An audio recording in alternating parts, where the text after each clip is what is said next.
नमस्कार. अडीचच्या बातमीपत्रात मी सुहास धारणे आपलं स्वागत करतो. सुरुवातीला एक नजर ठळक बातम्यांवर. उत्तर प्रदेशचे 21वे मुख्यमंत्री म्हणून योगी आदित्यनाथ यांचा शपथविधी. पंतप्रधानांसह अनेक नेत्यांची उपस्थिती. केशव प्रसाद मौर्य आणि दिनेश शर्मा यांचाही उत्तर प्रदेशचे उपमुख्यमंत्री म्हणून शपथविधी. राष्ट्राचा विकास साधायचा असेल तर देशाला स्वातंत्र्य लढ्यासारख्या चळवळीची गरज.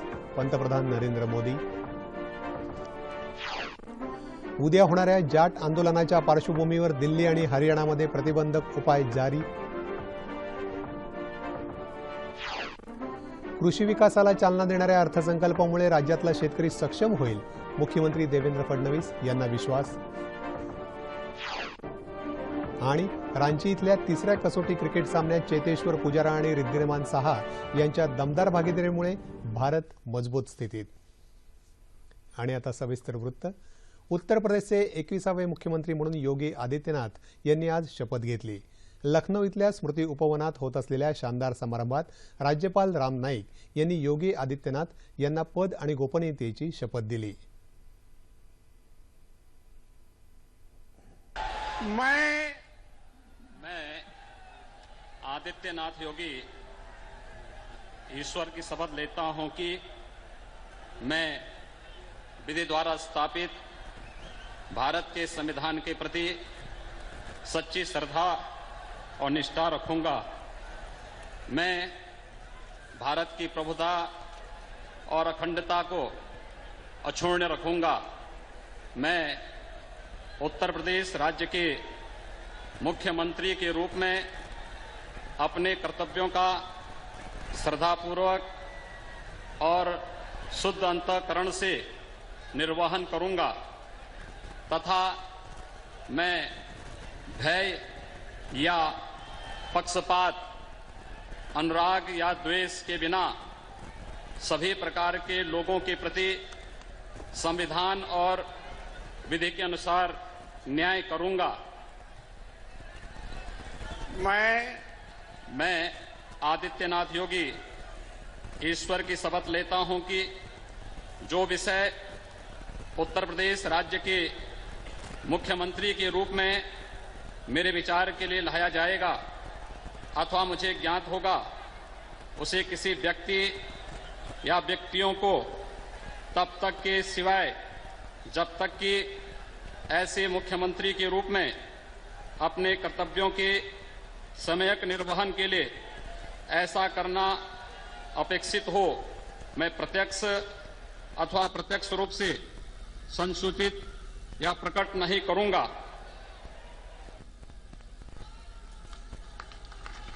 प्रदेश भाजपा अध्यक्ष केशव प्रसाद मौर्य आणि पक्षाचे राष्ट्रीय उपाध्यक्ष दिनेश शर्मा यांनी उपमुख्यमंत्री पदाची शपथ घेतली. पंतप्रधान नरेंद्र मोदी, भाजपा अध्यक्ष अमित शहा तसंच भाजपा प्रणित राज्यांचे मुख्यमंत्री या प्रसंगी उपस्थित आहेत. योगी आदित्यनाथ हे गोरखपूर लोकसभा मतदारसंघातून 5 वेळा निवडून आले आहेत. भाजपा विधिमंडळ पक्षाच्या काल संध्याकाळी लखनौमध्ये झालेल्या बैठकीत त्यांची विधिमंडळ नेतेपदी एकमतानं निवड करण्यात आली. त्यानंतर त्यांनी राज्यपालांची भेट घेऊन सत्ता स्थापनेचा दावा केला. पंतप्रधान नरेंद्र मोदी यांचा सबका साथ सबका विकास या घोषणेचा पाठपुरावा करून राज्याचा सर्वंकष विकास घडवण्याचं आपलं उद्दिष्ट राहील असं योगी आदित्यनाथ यांनी राजभवन बाहेर झालेल्या बातमीदारांशी बोलताना सांगितलं. उत्तर प्रदेशातल्या जनतेनं भाजपाला भरघोस मतांनी निवडून देऊन विकासाचं पारडं जड केलं आहे असं उत्तर प्रदेशातले निरीक्षक असलेले केंद्रीय मंत्री व्यंकय्या नायडू यांनी म्हटलं आहे. दरम्यान मणिपूरमध्ये नव्यानं स्थापन झालेल्या भाजपाच्या सरकारचा उद्या विधिमंडळात विश्वासदर्शक ठराव प्राप्त करणार आहे. त्यासाठी राज्यपाल उद्या सकाळी विधानसभेच्या हंगामी अध्यक्षांना पदाची शपथ देतील. मणिपूरची ही 11वी विधानसभा आहे.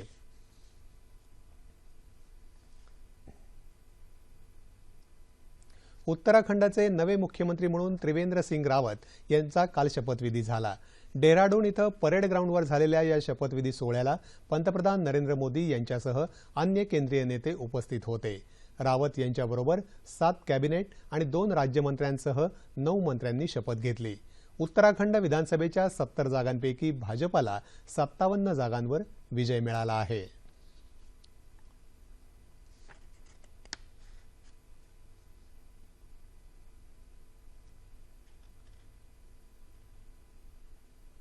भारताला विकास साधायचा असेल तर त्यासाठी देशाला स्वातंत्र्य लढ्यासारख्या चळवळीची गरज आहे, असं पंतप्रधान नरेंद्र मोदी यांनी म्हटलं आहे. नव्या भारताच्या स्वप्नामध्ये आपण सर्वांनी सहभागी व्हायला हवं. सर्व नागरिकांच्या सर्वंकष सहभागाशिवाय देश विकासाच्या मार्गावर जाऊ शकत नाही, असं ते म्हणाले. नवी दिल्लीतल्या एका कार्यक्रमात ते काल व्हिडिओ कॉन्फरन्सिंगद्वारे बोलत होते. राष्ट्र उभारणीमध्ये नागरिकांना जोडणं आणि त्यांच्या आकांक्षा पूर्ण करणं महत्त्वाचं आहे. राष्ट्रहिताचे निर्णय केवळ घेऊन चालणार नाही, तर त्यांची वेळेवर अंमलबजावणी व्हायला हवी, असं पंतप्रधान म्हणाले. गेली कित्येक दशकं चुकीच्या धोरणानं आणि चुकीच्या दिशेनं आपण मार्गक्रमण करत होतो. तेव्हा सर्व निर्णय निवडणुकीला डोळ्यासमोर ठेवून घेतले जात होते. मात्र ते चित्र आता बदललं आहे, असंही पंतप्रधान म्हणाले. जम्मू आणि काश्मीरमधल्या पूंछ जिल्ह्यात नियंत्रण रेषेवर पाकिस्तानी सरकारनं आज दोनदा शस्त्रसंधीचं उल्लंघन करत स्वयंचलित शस्त्रांनी गोळीबार केला. आज सकाळी हा गोळीबार करण्यात आला. यात कोणीही जखमी झालं नाही. भारतीय लष्करानंही या गोळीबाराला चोख उत्तर दिल्याचं लष्करातर्फे सांगण्यात आलं.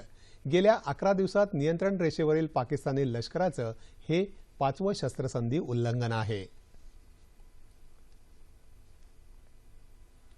छत्तीसगडमधल्या नक्षलग्रस्त दंतेवाडा जिल्ह्यात काल सुरक्षा दल आणि बंडखोरांदरम्यान झालेल्या चकमकीत सुरक्षा दलाच्या 2 जवानांसह 6 नक्षलवादी ठार झाले. यात 2 पोलीस उपनिरीक्षकांसह 3 जण जखमी झाले आहेत.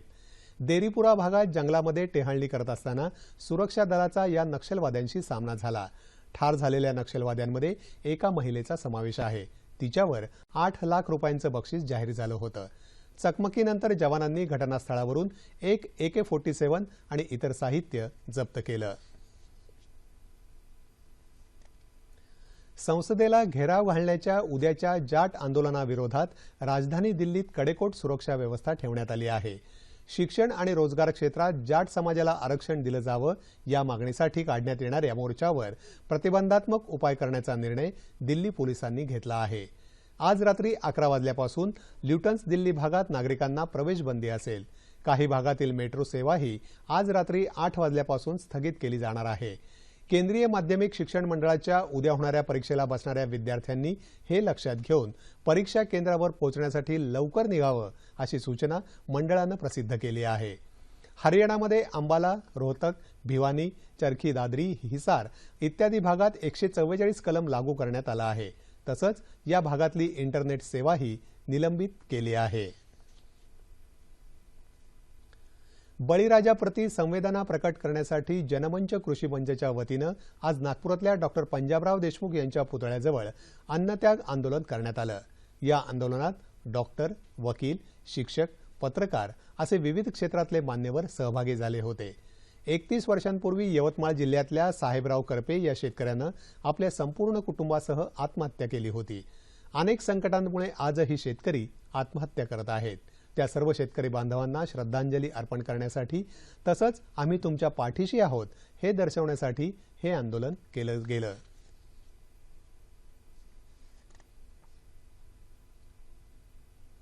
दोन 2017-18 या वर्षासाठीचा राज्याचा अर्थसंकल्प काल विधानसभेत सादर केला. शेतकरी कर्जमुक्त नव्हे तर स्वतःच्या पायावर उभा राहावा यासाठी सरकार प्रयत्नशील आहे.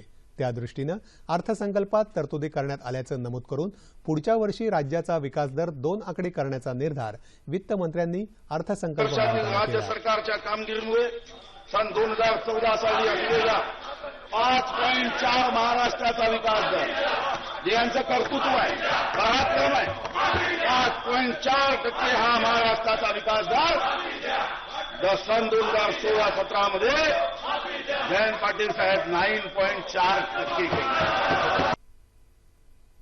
शेतकऱ्यांना कर्जमाफी द्या, त्यांना न्याय मिळालाच पाहिजे अशा विरोधकांच्या घोषणांच्या गदारोळातच वित्तमंत्र्यांनी अर्थसंकल्प मांडला. शेतकरी कर्जमुक्त व्हावा यासाठी शेती क्षेत्रात गुंतवणूक वाढवली आहे. संपूर्ण कर्ज फेडायचं ठरवलं तर कृषी क्षेत्रातल्या गुंतवणुकीवर त्याचा परिणाम होईल आणि शाश्वत शेती व्यवस्था न झाल्यानं शेतकरी पुन्हा कर्जबाजारी होण्याची शक्यता नाकारता येत नाही. हे लक्षात घेऊन राज्य शासनानं केंद्र सरकारकडे मदतीची विनंती केली आहे. राज्य शासन यामध्ये सहभागी होऊन आपला वाटा उचलायला तयार आहे, असं वित्तमंत्री म्हणाले.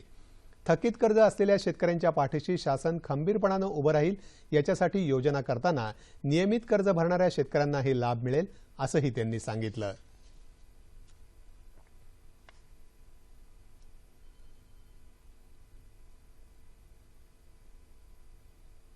राज्याच्या अर्थसंकल्पावर व्यक्त झालेल्या या काही प्रतिक्रिया.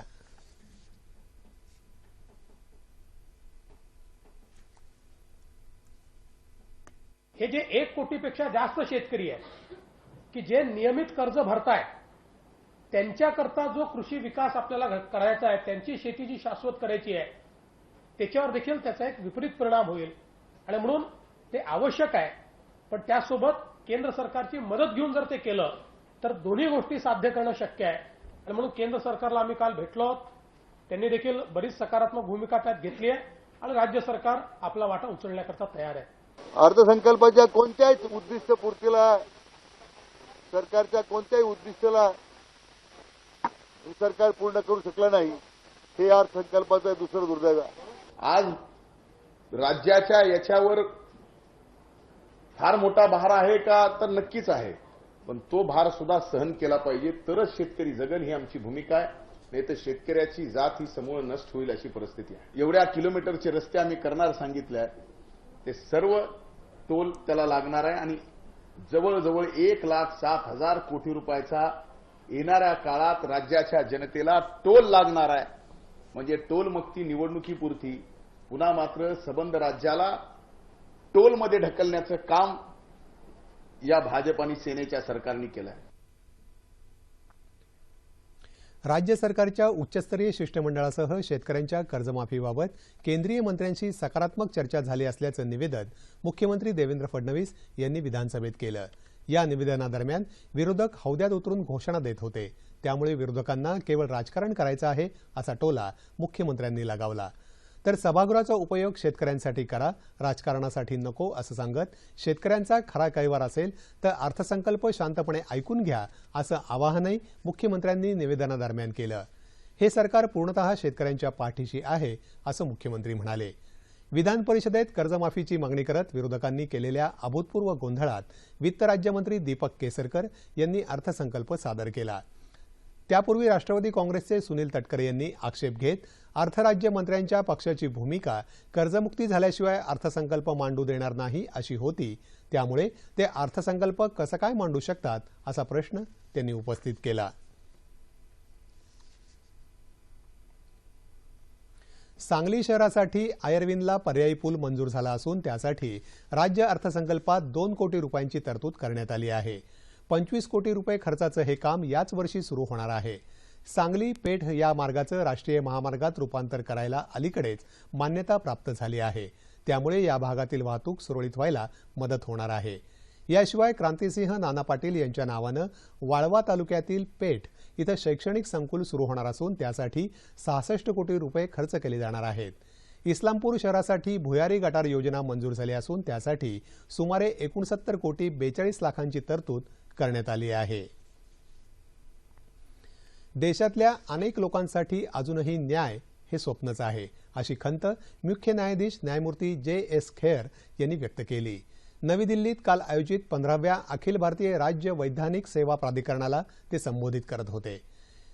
प्रलंबित खटल्यांचा जलदगतीनं निपटारा ही काळाची गरज असली तरी ज्यांना आवाज नाही अशा लोकांना कायदेशीर मदत आणि सेवा नाकारता कामा नये असंही ते म्हणाले. विकासासाठी गुंतवणूक महत्त्वाची असल्याचं रेल्वे मंत्री सुरेश प्रभू यांनी म्हटलं आहे. इंदिरा गांधी विकास संशोधन संस्थेच्या 14व्या पदवीदान समारंभात ते काल मुंबईत बोलत होते. रेल्वेमध्ये झपाट्यानं सुधारणा होत असून विविध संकल्पना उपयोगात आणल्या जात असल्याचं त्यांनी सांगितलं. देशात केलं गेलेलं विमुद्रीकरण ही यातली सर्वात मोठी सुधारणा असल्याचं त्यांनी यावेळी स्पष्ट केलं. दरम्यान मिरज सोलापूर ही एक्सप्रेस रेल्वेगाडी आतापासून नियमित सुरू करण्यात आली असून प्रभू यांनी या गाडीला संगणक प्रणालीमार्फत हिरवा झेंडा दाखवला. गेल्या वर्षी मिरज सोलापूर ही गाडी हंगामी पॅसेंजर म्हणून सुरू करण्यात आली होती. आता तीच एक्सप्रेस सेवेत रूपांतर करण्यात आलं आहे.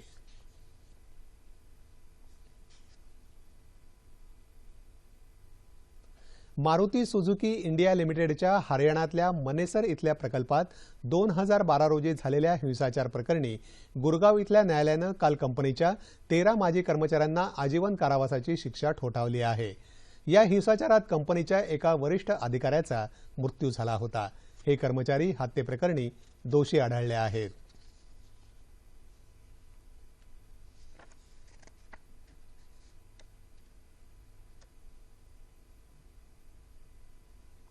पाकिस्तानात बेपत्ता झालेल्या दिल्लीतल्या हजरत निजामुद्दीन दर्ग्याचे मुख्य धर्मगुरू सय्यद आसिफ निजामी आणि त्यांचे पुतणे नजीम निजामी या दोघांचा छडा लागला असून ते कराचीत पोहोचले आहेत। हे दोघे धर्मगुरू पाकिस्तानातल्या सिंध प्रांतात गेले होते। तिथे संपर्क यंत्रणेचा अभाव असल्यानं त्यांना स्वतःच्या नातेवाईकांना खुशालीची खबर देता आली नाही, त्यामुळे ते बेपत्ता असल्याचा समज झाला, अशी बातमी पाकिस्तानी प्रसारमाध्यमांनी दिली आहे। या दोघा धर्मगुरूंचा मुत्ताहिद कौमी चळवळीशी संबंध असल्याच्या संशयावरून पाकिस्तानी गुप्तचर यंत्रणेनं त्यांना चौकशीसाठी ताब्यात घेतलं होतं, अशी माहिती यापूर्वी प्रसिद्ध झाली होती। हे दोघे बेपत्ता धर्मगुरू काल संध्याकाळी कराचीमध्ये परतले असून उद्या भारताकडे प्रयाण करतील, असं पाकिस्तानच्या परराष्ट्र व्यवहार मंत्रालयानं इस्लामाबादेतल्या भारतीय उच्चायुक्तांना कळवलं। परराष्ट्र व्यवहार मंत्री सुषमा स्वराज यांनी देखील या प्रकरणाची दखल घेऊन पाकिस्तानी पंतप्रधानांच्या परराष्ट्र व्यवहार सल्लागारांशी दूरध्वनीवरून चर्चा केली होती। पेरू देशात नुकत्याच झालेल्या पुरामधील बळींची संख्या 72 वर पोहोचली आहे। संततधार पावसानंतर दुथडी भरून वाहणाऱ्या नद्या, भूस्खलन यामुळे गेल्या 2 दशकातील सर्वाधिक हानी झाली आहे। या पावसामुळे अर्ध्याहून अधिक पेरू देश प्रभावित झाला आहे। पेरूमधल्या 811 शहरांमध्ये आणीबाणी घोषित करण्यात आली असून पोलिसांच्या मदतीला लष्करही तैनात करण्यात आलं आहे।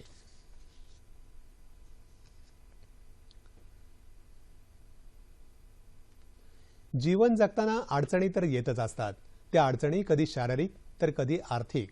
अडचण कितीही मोठी असली तरी जिद्द आणि मेहनत असेल तर कोणत्याही संकटावर मात करता येते, हे दाखवून दिलं आहे वाशिम जिल्ह्यातल्या विशाल आढाव या तरुणानं। वाशिम जिल्ह्याच्या कारंजा तालुक्यातलं सोमठाणा गाव विशाल आढाव या तरुणाचा जन्म या गावातल्या सुतारकाम करणाऱ्या कुटुंबात झाला। जन्मतात नशिबी अपंगत्व आलं। घरच्या बेताच्या परिस्थितीतही विशालनं गावच्या शाळेतून कसबस 4थी पर्यंत शिक्षण पूर्ण केलं। स्वाभिमान माणसाला जगायला शिकवतो, ही उक्ती विशालच्या बाबतीत तंतोतंत लागू पडते। आपण दिव्यांग आहोत, आपल्या दिव्यांगत्वाचा त्रास आपल्या म्हाताऱ्या आईवडिलांना होऊ नये, त्यांना स्वाभिमानानं जगता आलं पाहिजे या तळमळीतूनच विशालनं कुठलंही प्रशिक्षण न घेता इलेक्ट्रॉनिक वस्तूंची दुरुस्ती करण्याचं प्रशिक्षण घरीच आत्मसात केलं। दिव्यांगत्वावर मात करत आज विशाल मोबाईल, रेडिओ, बॅटरी यासारख्या इलेक्ट्रॉनिक्स वस्तूंची दुरुस्ती करून आपल्या कुटुंबाचा चरितार्थ चालवतोय।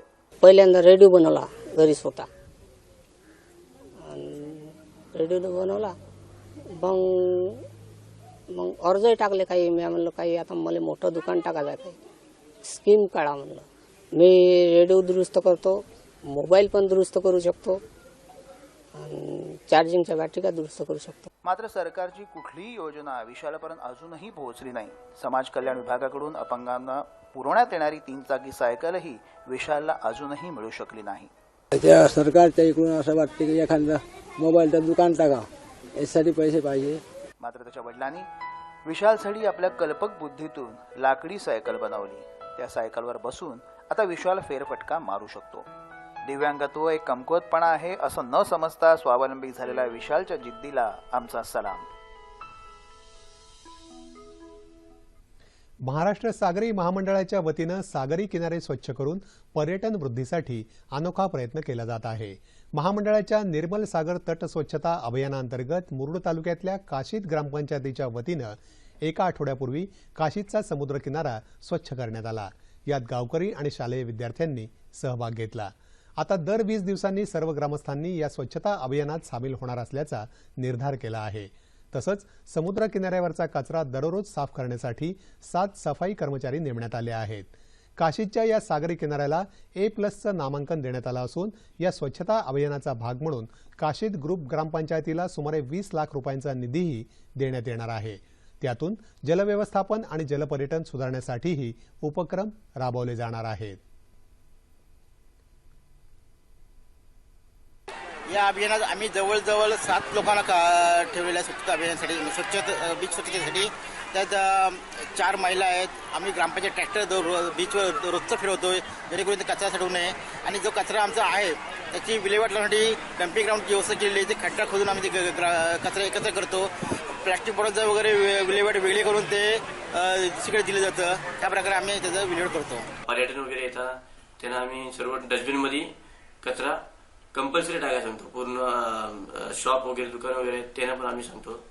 ते बोटिंग वगैरे ते पण सर्व लाईफ गार्ड पण त्यांना सर्व प्रोत्साहन देतात। तसं मी या बीचवर प्रथमच आलेलो आहे आणि याच्या अगोदर आम्ही काशीला फिरलो आहे. बाकीचे हरिहरेश्वर वगैरे मी सगळे बीच ऑलमोस्ट बघितले आहेत कोकणातले. पण या बीचवर as compare to other beach थोडी स्वच्छता पण मेंटेन केलेली आहे. इथल्या ग्रामस्थांनी खूप सारी मदत केली आहे त्या संदर्भामध्ये हा बीच क्लीन ठेवण्यासाठी. जसं की आपले मोदींनी सांगितलेलं आहे की आपल्याला स्वच्छता ही सगळ्यांनी केली पाहिजे आहे. सो त्याच्यामध्ये इथे येणाऱ्या पर्यटकांचंही तितकंच कॉन्ट्रीब्युशन असलं पाहिजे. जम्मू काश्मीरमध्ये आता शांतता नांदत असून खोऱ्यात पर्यटन व्यवसाय पुन्हा भरभराटीला येण्यासाठी राज्य सरकारनं अनेक योजना सुरू केल्या आहेत, अशी माहिती जम्मू काश्मीरच्या मुख्यमंत्री मेहबूबा मुफ्ती यांनी मुंबई इथं एका कार्यक्रमात दिली. काश्मीर खोऱ्यात पर्यटकांना आता सुरक्षितपणानं फिरता येऊ शकणार आहे. त्यासाठी आवश्यक उपाययोजनाही सरकारनं केल्याची माहिती जम्मू काश्मीरचे पर्यटन मंत्री फारुख शाह यांनी पत्रकारांना दिली.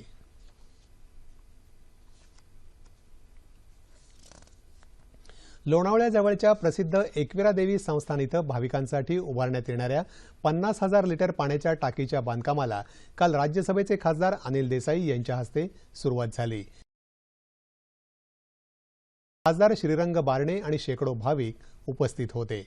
यात्रेच्या काळात गडावर भाविकांना पाण्याची कमतरता भासू नये यासाठी ही पाण्याची टाकी बांधण्यात येत आहे. क्रिकेट.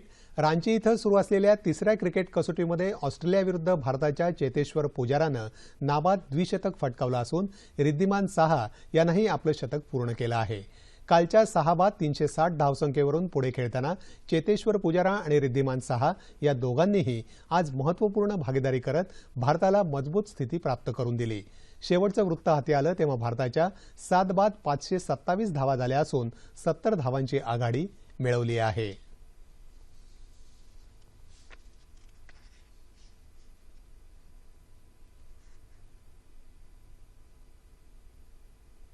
हवामान. हिमाचल प्रदेशातल्या अनेक भागात मध्यम स्वरूपाची हिमवृष्टी झाली. त्यामुळे तापमानात घट झाली असून केलॉंग आणि कामता इथं उणे 2 ते 5 अंश सेल्सिअस तापमानाची नोंद झाली आहे. मनालीत 0 तर शिमल्यात 5 अंश सेल्सिअस तापमानाची नोंद झाली. येत्या 24 तासात राज्यातलं हवामान कोरडं राहील असा अंदाज हवामानशास्त्र विभागानं वर्तवला आहे. ठळक बातम्या पुन्हा एकदा. उत्तर प्रदेशचे 21वे मुख्यमंत्री म्हणून योगी आदित्यनाथ यांचा शपथविधी.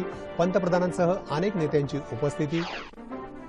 केशव प्रसाद मौर्य आणि दिनेश शर्मा यांचाही उत्तर प्रदेशचे उपमुख्यमंत्री म्हणून शपथविधी. राष्ट्राचा विकास साधायचा असेल तर देशाला स्वातंत्र्य लढ्यासारख्या चळवळीची गरज. पंतप्रधान नरेंद्र मोदी. उद्या होणाऱ्या जाट आंदोलनाच्या पार्श्वभूमीवर दिल्ली आणि हरियाणामध्ये प्रतिबंधक उपाय जारी. कृषी विकासाला चालना देणाऱ्या अर्थसंकल्पामुळे राज्यातला शेतकरी सक्षम होईल. मुख्यमंत्री देवेंद्र फडणवीस यांना विश्वास. आणि रांची इथल्या तिसऱ्या कसोटी क्रिकेट सामन्यात चेतेश्वर पुजारा आणि रिद्धिमान साहा यांच्या दमदार भागीदारीमुळे भारत मजबूत स्थितीत. याबरोबरच हे बातमीपत्र संपलं. पुन्हा भेटूयात संध्याकाळी 7 वाजता आपल्या सह्याद्री वाहिनीवर.